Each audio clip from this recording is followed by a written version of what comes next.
নবী সাল্লাল্লাহু আলাইহি ওয়াসাল্লাম বলেছেন যে এই দোয়া পড়ার পরে যদি কেউ সকালে পড়ে রাত্রের আগে মারা যায় জান্নাতে চলে যাবে। রাতে পড়ে সকালের আগে ইন্তেকাল করলে জান্নাতে চলে যাবে। আমি ইস্তেগফারের আপনাদেরকে 2-3টা দোয়া শিখাই দেই আগে ছোট্ট করে।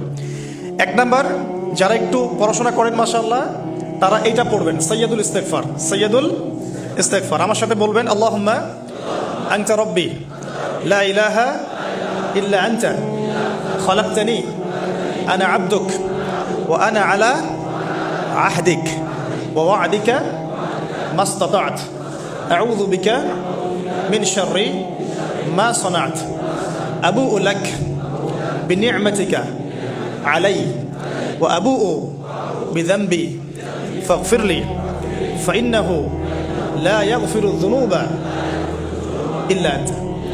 এই যে আমরা গত লেকচারে বলেছিলাম যে আমাদের ইবাদতগুলো অন্তঃসার শূন্য হয়ে যাচ্ছে এই কারণে, বিকজ আমরা অর্থটা বুঝি না।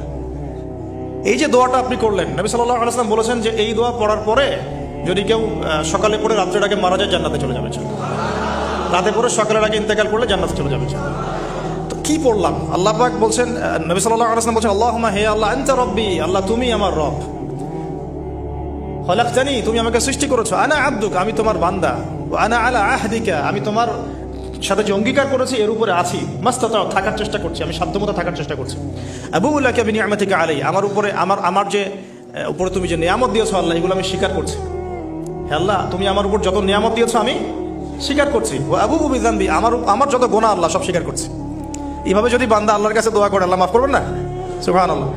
ফাগফিরলি আল্লাহ আপনি আমাকে মাফ করুন, ফাইন্নাহু লা ইয়াগফিরু যুনুবা ইল্লা আনতা এখন আপনি ছাড়া যুনুব কেউ ক্ষমা করতে পারেন। ব্যাস এইভাবে বুঝে বুঝে এটা যদি না পড়েন অ্যাটলিস্ট এতটুকু, আস্তাগফিরুল্লাহাল্লাযী লা ইলাহা ইল্লা হুয়াল হাইয়ুল কাইয়্যুম ওয়া আতুবু ইলাইহি এইটুকু।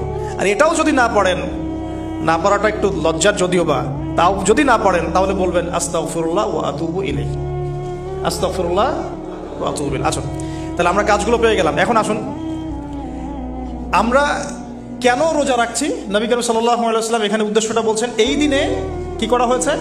মুসা আলাইহিস সালাম এবং তার কওমকে নাজাত দেওয়া হয়েছে, ফেরাউন তার কওমকে ডুবিয়ে দেওয়া হয়েছে। এই তো এই রোজার সাথে কিন্তু হুসাইন রাদিয়াল্লাহু আনহুর কারবালার শাহাদাতের কোনো সম্পর্ক নাই। এটা একটা আকীদা পরিষ্কার করে নেবেন। হুসাইন রাদিয়াল্লাহু আনহুর কারবালার ঘটনা হয়েছে নবী সাল্লাল্লাহু আলাইহি ওয়াসাল্লামের ইন্তেকালের 60 বছর পরে। শরীয়ত ক্লোজ হয়ে গেছে না নবী সাল্লাল্লাহু আলাইহি ওয়াসাল্লাম ইন্তেকালের সাথে সাথে, নাকি আরো শরীয়ত আসবে? তো শরীয়তের কোনো নতুন বিধান কি এরপরেও চালু করা যাবে? এই দিনে অনেক ঘটনা ঘটেছে, এই ঘটনাগুলোর সম্পর্কে কিছু দুর্বল বর্ণনা আছে বিধায় আমি বলছি না পাবলিকলি। বলা হচ্ছে এই দিনে নূহ আলাইহিস সালামের কিস্তি, ওই যে কিস্তি প্লাবনে ভেসে ভেসে এই দিনে জুদি পাহাড়ে এসে নোঙর করেছে। এরকম অনেক ঘটনা। এই দিনে মুসা আলাইহিস সালামকে নাজাত দেওয়া হয়েছে, এই দিনে ফেরাউনকে ডুবিয়ে দেওয়া হয়েছে, এরকম অনেক ঘটনা আছে। কিন্তু এই দিনে রোজা রাখার উদ্দেশ্য হচ্ছে এই নাজাতে মুসা। এইটা হুসাইন রাদিয়াল্লাহু আনহুর শাহাদাতের কষ্টে রাখছি না আমরা, ওইটা আমাদের জন্য আরেকটা জায়গা। ওই জায়গাটা নিয়ে যে হুসাইন রাদিয়াল্লাহু আনহুর শাহাদাত, ওইটা থেকে শিক্ষাটা আমার কি? এই ঘটনাটা এই 10 মুহররমে ঘটে গেছে, এটা আল্লাহ পাকের তাকদিরে ছিল, এই দিনেই ঘটনাটা ঘটে গেছে। এই ঘটনা ঘটার আগেই নবী সাল্লাল্লাহু আলাইহি ওয়াসাল্লাম রোজা রাখতেন। এমন না যে ঘটনা ঘটার পরে সাহাবীরা রোজা রাখা শুরু করেছেন, ব্যাপারটা কি তাই না? মূল জিনিসটা বুঝি, তারপর হুসাইন রাদিয়াল্লাহু আনহুর শাহাদাতের দিকে যাবো ইনশাআল্লাহ। আমরা দোয়া করি আল্লাহ পাক আমাদের সবাইকে হুসাইন রাদিয়াল্লাহু আনহুর মতো সাহস, কারেজ দান করুন, তাদের মতো বীরত্বপূর্ণ ঈমান দান করুন, এবং জুলুমের বিরুদ্ধে তার মতো দাঁড়িয়ে যাওয়ার মানসিকতা দান করুন। আল্লাহ পাক সারা দুনিয়া থেকে ইয়াজিদদেরকে ধ্বংস করুন, এবং রাসূল সাল্লাল্লাহু আলাইহি ওয়াসাল্লামের কলিজার টুকরা নাতি হুসাইন রাদিয়াল্লাহু আনহুকে আল্লাহ পাক জান্নাতের উচ্চ মর্যাদা দান করুন। তো এখানে দেখুন মুসা আলাইহিস সালামের নাজাতের সাথে আশুরার ঘটনা জড়িত।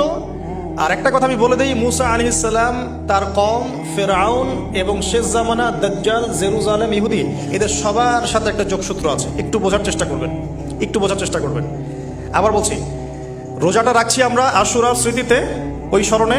এই আশুরার দিন এর ঘটনা, মুসা আলাইহিস সালামের কওম, ফেরাউন, বনু ইসরাইল, এখনকার জেরুজালেম, জিউসদের উত্থান, শেষ জামানা, এই প্রত্যেকটা বিষয় কানেক্টেড আছে। আমি জানি না কিভাবে আমি শব্দ নিয়ে আপনাদেরকে বোঝাবো। আমি এখন লেকচারগুলোতে বলি যে আমি লাস্ট 3-4 বছর থেকে একটা প্রবলেম ফেস করছি, অনেক কিছু বুঝতে পারছি কিন্তু আমি আপনাকে বোঝাতে পারছি না। আমি কোন ভাষা প্রয়োগ করবো বা কিভাবে সিকোয়েন্স সাজাবো আমি আসলে বুঝতে পারছি না। বিশ্বাস করেন, এগুলো শুধু বাইরের কথা বললাম, ভিতরে এমন অনেক কথা আছে যার 30 থেকে 40% আমি বলতে পারছি, বাকি 60% কথা আমি বলতে পারছি না। এখন আপনি ইন্টেলেকচুয়াল অডিয়েন্স হয়ে বুঝে নিয়েন যে কেন বলতে পারছি না, কেন বলতে পারছি না, কি কারণে, এটা আপনাদেরকে বুঝে নিতে হবে। তো এখন